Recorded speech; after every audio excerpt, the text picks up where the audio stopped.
Hello friends, welcome back to Ojo and mom cooking and blogging. আশা করি তোমরা সবাই ভালো আছো। আমিও তোমাদের আশীর্বাদে আপাতত ভালোই রয়েছি। তো আমি দীর্ঘদিন তোমাদের সাথে কোনো রকমের ভিডিও, কোনো পোস্ট, কোনো শর্ট কিছু শেয়ার করিনি। সেই কারণটাই আজকে তোমাদের সাথে শেয়ার করতে চলে আসলাম।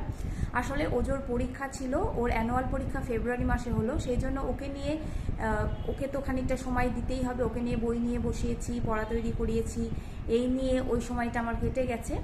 আর তারপরে নিজে একটু অসুস্থ হয়েছিলাম, ঘরে দুটো টিউমার নিয়ে বেশ কিছুদিন আমি টেনশানে ছিলাম। প্রচুর ডাক্তার দেখিয়েছি, কৃষ্ণনগর, কলকাতা, এই করে নিজে যখন একটু থিতু হলাম মাসখানেক ভোগার পরে, তারপরে ওজোর বাবা হঠাৎ করে অসুস্থ হয়ে পড়লো।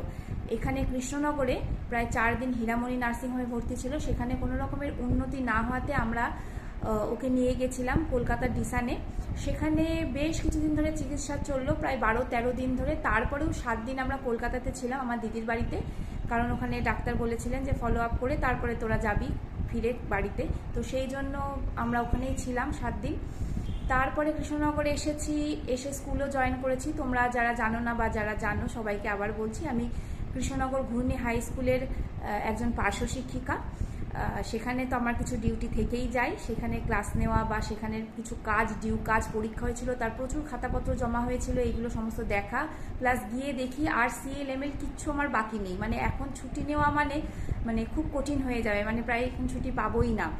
তারপরে এই ওজোর বাবা বাড়িতে আছে, একজন মানে অসুস্থ যে বাড়িতে এসেছে তাকে একটুখানি টেক কেয়ার বেশি করতে হয়। তাছাড়া ওজোর স্কুল শুরু হয়ে গেছে, মানে সব মিলিয়ে এত ঘাঁটা অবস্থা, সেজন্য আমি ভিডিওটা ঠিকঠাক করে উঠতে পারছি না। আসলে আমি নিজেই ভিডিও করি, নিজে এডিট করি বা নিজে ছাড়ি, এগুলো করতে দেখো একটু সময় তো লাগে, কিন্তু আপাতত সেই সময়টা আমি করে উঠতে পারছি না। সেই জন্য কোনো রকমের ভিডিও তোমাদের সঙ্গে আমি শেয়ার করতে পারছি না। কিন্তু আমি দেখছি তোমরা বন্ধুরা আমাকে খুব ভালোবেসে চলেছো, আমার সাবস্ক্রাইবারের সংখ্যা বাড়ছে, সেজন্য তোমাদেরকে অসংখ্য ধন্যবাদ জানাই। আশা করি খুব তাড়াতাড়ি তোমাদের সঙ্গে আমি আবার ভিডিওটা শেয়ার করতে পারবো।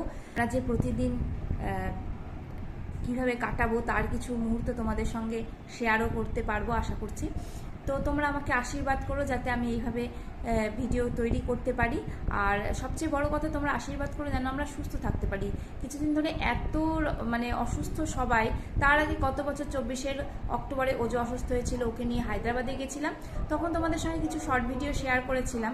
কিন্তু যখন ওজোর বাবা ভর্তি থাকলো তখন এত টেনশান গেছে নিজের, তখন আর ভিডিও করব বা সেই পরিস্থিতিতে হসপিটালের ভিডিও করব, এটা আমার ঠিক মানে আমার সেটা মাথাতেই আসেনি যে এই পরিস্থিতিতে কিছু ভিডিও করা যায়। তখন আমার শুধু মনে হচ্ছিল যে এই মানুষটাকে কী করে সুস্থ করে আমি বাড়ি নিয়ে যাব। তো সেই জন্য ভিডিওটা করা হয়ে ওঠেনি, সেই জন্য দুঃখিত। তোমরা আমাকে যেভাবে ভালোবাসছো সেভাবে ভালোবেসে চলো, তোমাদেরকে অনেক ভালোবাসি। তোমরা অবশ্যই কিন্তু আমার চ্যানেলে থেকো, আমার পাশে থেকো, আর চ্যানেলটা প্লিজ সাবস্ক্রাইব করে নিও। তাহলে দেখা হচ্ছে নেক্সট ভিডিও। আশা করছি খুব তাড়াতাড়ি তোমাদের সঙ্গে আমি ভিডিও শেয়ার করতে পারবো।